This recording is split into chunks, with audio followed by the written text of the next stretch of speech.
Hi everyone. I wanted to make sure that I shared with you what I discovered about Dr. Richard Clark, or Dick Clark as he likes to be called.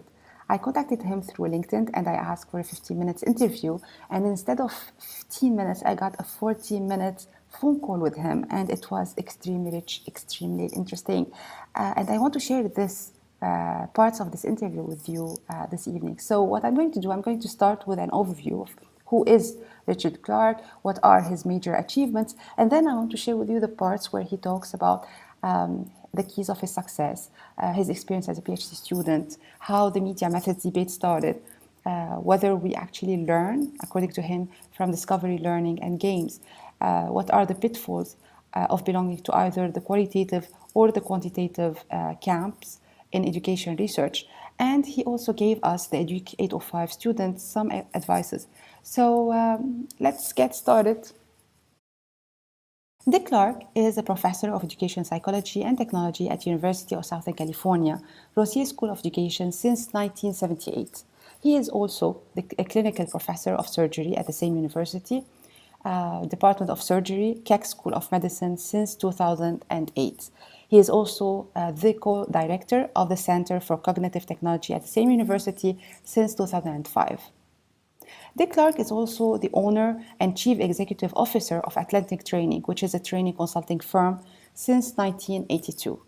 I asked Dick Clark, what is your passion other than doing research on media and training and teaching and learning? What do you do when you're not working? And he said that he loves wood carving. He is passionate about Asian and African wood carving, and he travels. He collects different pieces of art, and he goes back. He researches the history, the culture, the people behind these different pieces of art. So he's passionate about this art, and he's passionate about the history of this art. Dick Clark was born on September 15th, 1940 in Howell, Michigan, next to Detroit. He was the eldest of 9 children. There were 7 brothers and 2 sisters. He attended a small rural elementary school that featured multi-grade organization, not as a progressive experiment, but as a necessity. His reading was above his grade level, and he said that he didn't get bored with school until high school, when teaching became more conventional. During his teen years, Clark suffered a back injury that led to a lifelong disability, and his doctor warned him that he had better prepare to make his way in the world with his mind, since his physical capabilities would be limited. And from that point, he began to plan for post-secondary education, and he was the first in his family history to do so. In 1963, he graduated majoring in history and political science from Western Michigan University. Then he moved to the University of Pennsylvania. He graduated in 1965 with an MS in mass communications and journalism. And then in 1970, he got his ED from Indiana University in education psychology and instructional systems science. Today, he lives in Rancho Palos Verdes in California, and he works in Redondo Beach. And this is how his trips from home to work and work to home look like on the map. Dick Clark is proficient in instructional psychology, instructional theory, evidence-based instruction and learning, cognitive motivation theory, use of media in education and training, research and evaluation design for media studies, aptitude treatment interaction research, training design for the professions, business and government organizations, cognitive task analysis, the development and advanced expertise, and gap analysis and performance improvement in organizations. He is interested in studying human cognition, instructional methods, instructional design processes, motivation theory, and performance interventions. And he focuses on the cognitive processes underlying teaching and learning, seeking instructional methods that facilitate the sorts of cognitive processes that lead to long-term retention and transfer to real life.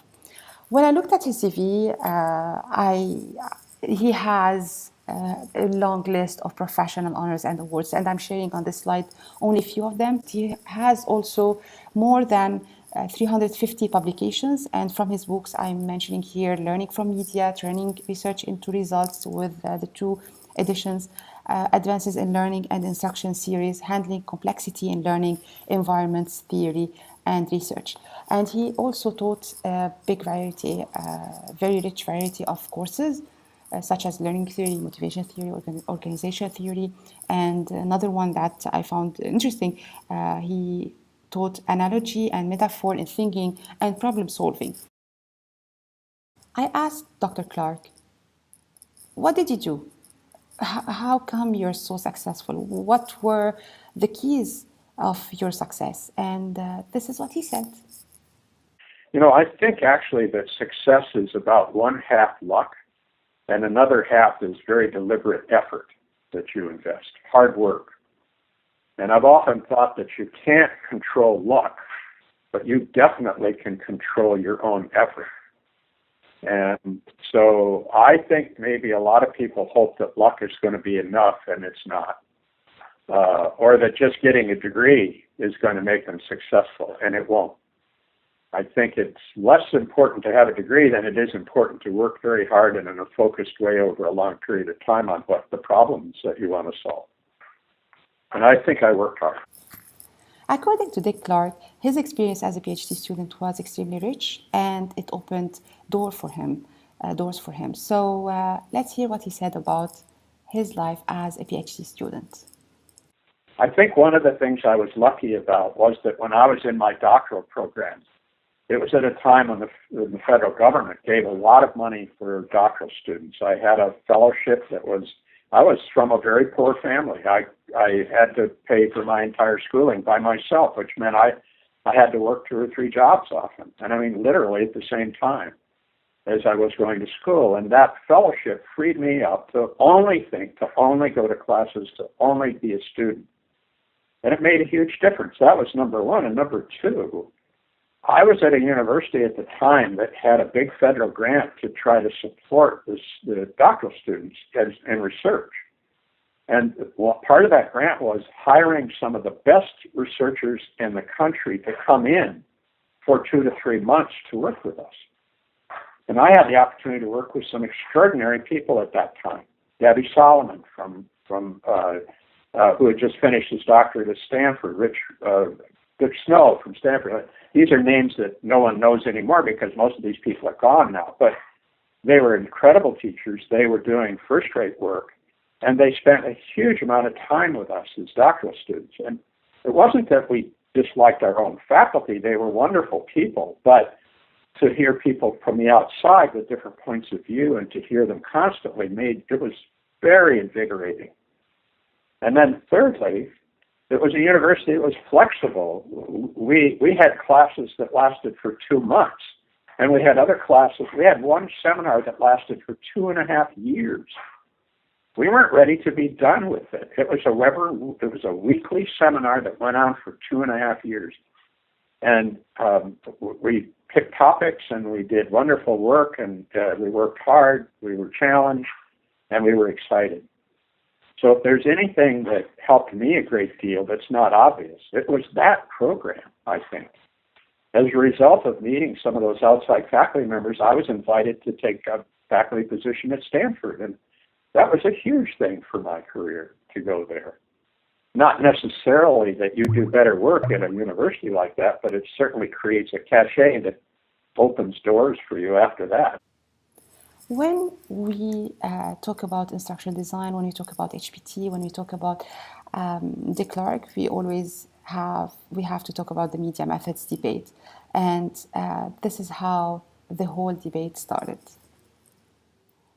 What happened was that I decided that I was going to write something about the relationship between different media and different people learning different things. I had in mind a taxonomy of if you have medium X and you have subject matter Y for student Z, it's going to be the best.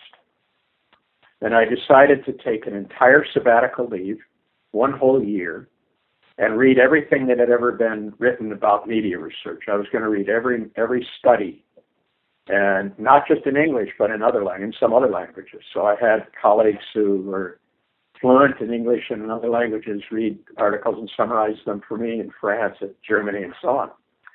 And after that year of very hard work, I mean, it's all I did for that year, I realized that there was no evidence that media taught anybody anything. The evidence was pretty much all over the board and indicated that media didn't make any difference to learning. And that was very difficult for me to accept. But then I realized that if you can't believe the research and you look carefully at it and you read everything that's out there, then what are you worth? I mean, maybe you shouldn't be a professor. Maybe you should go off and do something else, be an artist. And I decided to accept the evidence and publish the article. And it made a huge difference. I also got a lot of hate mail from the article. People were very angry, very upset. There's still people that don't accept the argument. Most of them haven't read it, actually. They've heard the analogy that I used about grocery trucks, and that's all they know. But the quick version of it is that I think science tells you more quickly what doesn't work than what does. And I think many of us think that we're the first person ever to ask a question. And we don't go back and look at the history of a question. And when you do, you'll find out that all questions have been asked, often hundreds of times in the past, and often by very intelligent, very well-meaning people. And if you go back and read that research that they've done, before you make a decision about something, you'll learn a great deal more than if you make a decision and only read what agrees with you, which is what too many of us do. When you search for media methods debate, the two names that are there are Richard Clarke and Robert Kozma.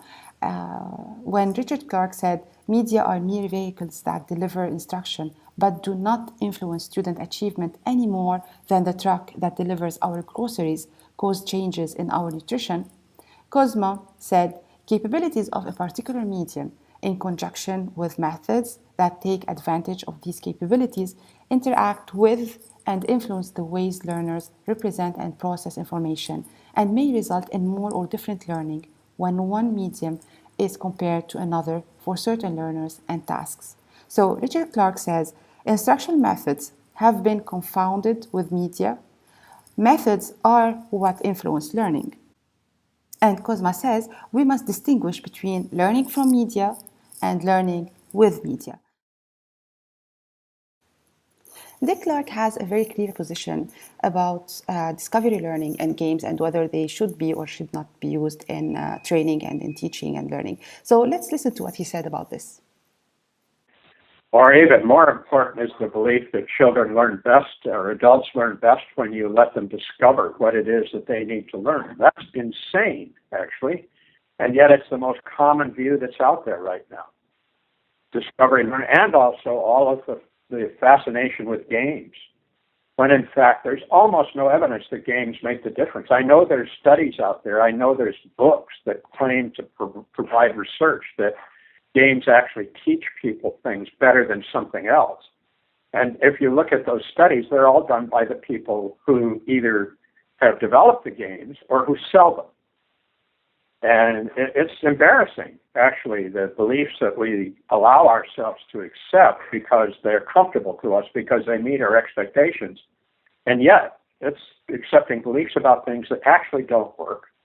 And the people who suffer as a result of that are the children who are trying to succeed in schools, or the adults that are trying to succeed in universities. Actually, that's really upsetting. You know, a number of states in the United States mandate discovery learning. They mandate constructivism. They force teachers to do it. And it's crazy to force teachers to do something that doesn't work, and that we can demonstrate doesn't work, in order to support the expectations and beliefs of people who have those beliefs despite strong evidence to the contrary. It's not a rational world.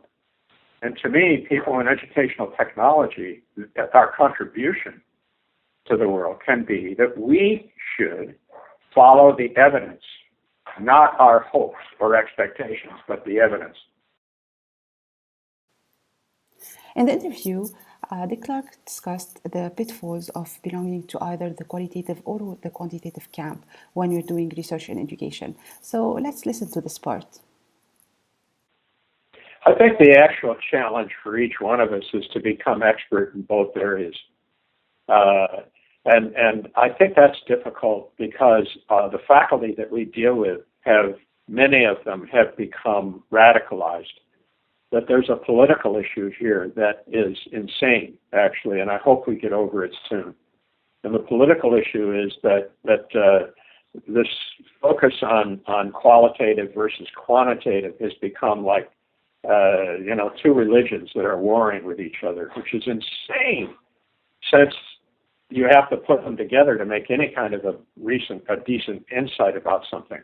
And I know that's not a popular view, but until we get over this, education is going to be a sideline in the sciences, in the arts, and everywhere else. It is one of the reasons why we're at the bottom of the status totem pole in the universities, why we're not respected. We're laughed at, actually, for this craziness. And we've got to get through it and get beyond it. And I don't think that's going to happen soon. It's the students that are coming along now that will get us out of it. Last but not least, here are the 4 advices that Dr. Clark had for us, the EDUC 805 students. And I'm going to keep it simple because I think complex advice never is listened to. So here's my advice.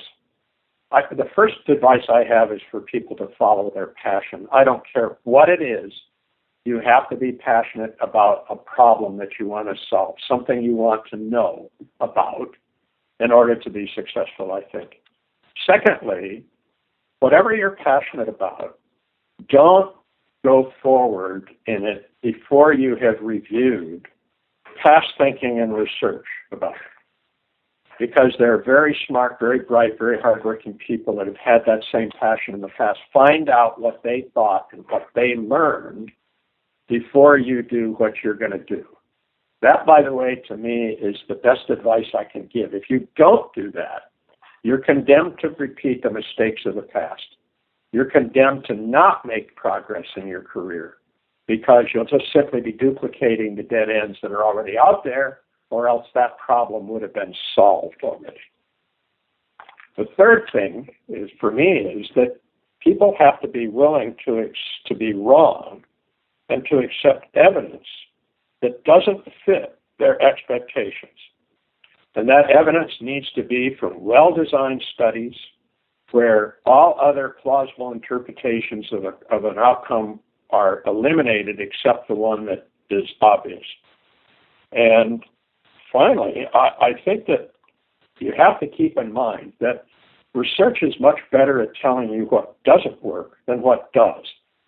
So if you're going to make a case for what does work, it's a complex case to make, and you have to be dug in for a much longer period of argument and thought and so on before you achieve what you want to achieve. And you have to hold open the possibility that you're not going to achieve it, but you're going to make contributions that will be important to the future of people that struggle with the same problem. Thank you all for listening. Bye.